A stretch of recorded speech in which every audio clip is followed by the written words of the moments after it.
सोमवार का दिन था और सुबह के 10 बज रहे थे, लेकिन आज दोनों भाई छुट्टी पर थे। दोनों भाई आपस में बातें कर ही रहे थे कि उनकी बातें सुनकर हिना रसोई में अपनी जेठानी नेहा के पास गई और उससे बोली, अरे सुना आपने भाभी, आज सुरेखा आ रही है फिर से। अभी पिछले महीने ही तो आई थी, राम ही जाने।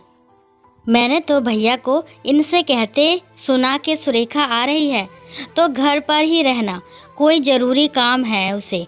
ऐसा क्या काम आ पड़ा जो इतनी जल्दी दोबारा आ रही है? और क्या काम होगा? बाबूजी की प्रॉपर्टी में से अपना हिस्सा चाहिए होगा, इसलिए आ रही होगी।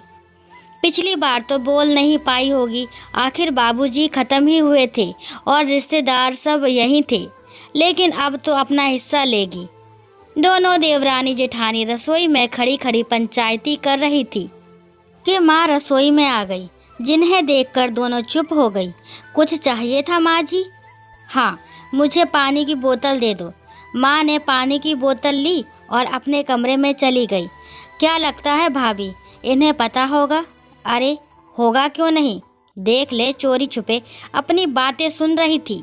दोनों देवरानी जेठानी की पंचायती बदस्तूर जारी थी कि इतने में रमन, जेठानी का बेटा, ने आकर बताया कि सुरेखा बुआ आई हैं। लो आ गई, तैयार हो जाओ अब सेवा चाकरी के लिए।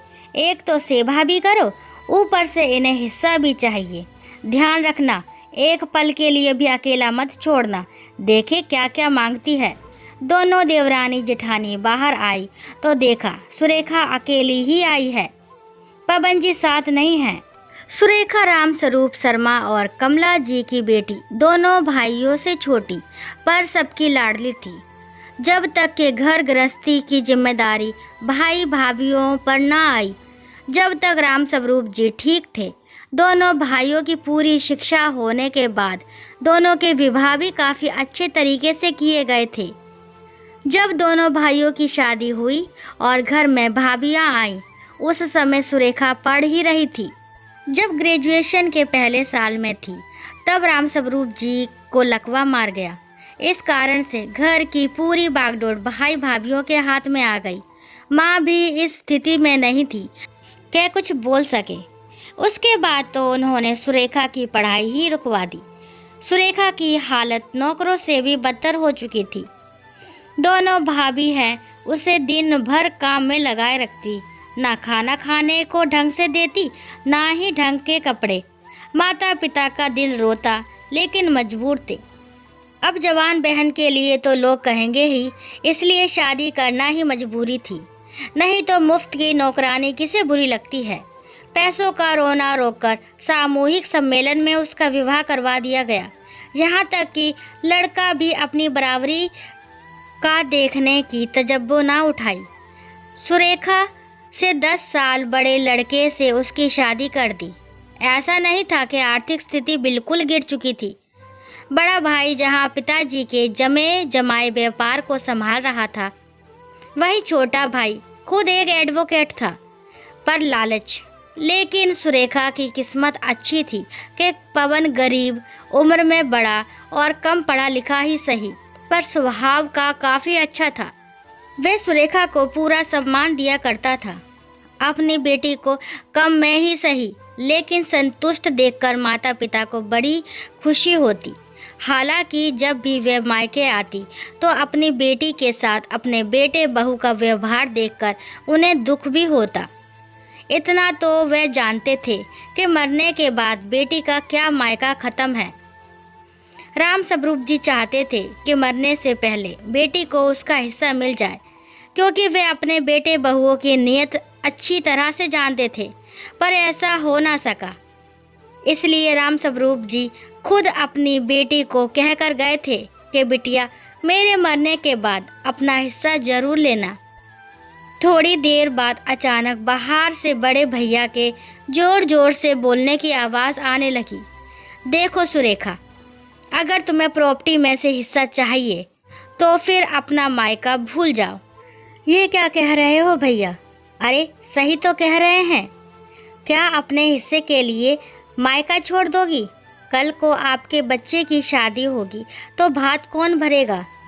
अब की बार बड़ी भाभी ने कहा, माफ़ करना भाभी, लेकिन मुझे नहीं चाहिए आपका भात। हे भगवान, देखो तो कितना लालच भरा है इसमें। प्रॉपर्टी के लिए अपने बड़े भाई भाभीियों के सामने हो गई।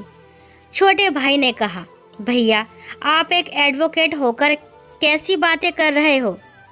आपको पता है ना कि बेटी का भी पिता की संपत्ति में बराबर का हिस्सा होता है। हाँ होता है, कानून अधिकार दिया गया है, लेकिन क्या? जो भी है साफ साफ कहिए। अरे तुम्हारे भैया नहीं कह पा रहे हैं, मैं बताती हूँ तुम्हें हिस्सा देकर करे क्या? ये हिस्सा तो तुम्हारे साथ तुम्हारे ससुराल ही चला जाएगा। कल को तुम्हारे बच्चों की शादी होगी तो उसमें भात भरना पड़ेगा, तो उसका खर्चा अलग। यहाँ माँ हमारे साथ रहती हैं, इनका खर्चा पानी अलग। तो क्या सारा खर्चा हम ही करेंगे? बस भाभी, बहुत बोल दिया आप लोगों ने। आज तक बर्दाश्त ही करती रही, पर अब मुझे मेरे पिता की प्रॉपर्टी में से हिस्सा तो चाहिए। रही बात तुम्हारे भात के खर्चों की, तो वह भरने की ज़रूरत नहीं है। वैसे भी अगर कभी सम्मान दिया होता तो शायद मैं ये सब छोड़ देती, पर नहीं, अब तो बिल्कुल नहीं। अब तो मैं अपना हिस्सा लेकर ही रहूँगी, चाहे इसके लिए मुझे कोर्ट में आपके खिलाफ खड़ा क्यों ना होना पड़े। और रही बात माँ की, तो फिक्र मत कीजिए, उन्हें मैं अपने साथ ले जाऊंगी। हिस्सा बराबर का ले रही हूँ तो जिम्मेदारी भी बराबर की लूँगी। आज तक कुछ ना बोलने वाली सुरेखा का इस तरह का रुख देखकर सबकी बोलती बंद हो गई। इतना तो सबको समझ में आ चुका था कि सुरेखा अब चुप रहने वाली नहीं। इतना तो भाई भी जानते थे कि अगर सुरेखा ने कानून का सहारा लिया तो उसे हिस्सा बराबर का ही मिलेगा। इसलिए कुछ दिनों बाद काफ़ी मनमुटाव के बाद सुरेखा को उसका हिस्सा दे दिया गया। पर उसके बाद सुरेखा के लिए मायका हमेशा ख़त्म ही रहा। ये विडंबना है हमारे समाज की। कानून जहाँ बेटी को बराबर का अधिकार देता है, वहीं समाज में यदि कोई बेटी अपना बराबर का अधिकार मांग ले तो लोग उसे पचा नहीं पाते। दोस्तों, आशा करती हूँ ये कहानी आपको ज़रूर पसंद आई होगी। कहानी पसंद आती है तो प्लीज़ मेरे चैनल को लाइक, शेयर और सब्सक्राइब करना ना भूलें। और इस कहानी के बारे में आपके क्या विचार हैं कमेंट बॉक्स में ज़रूर बताएं। और कहानी को लास्ट तक सुनने के लिए थैंक यू।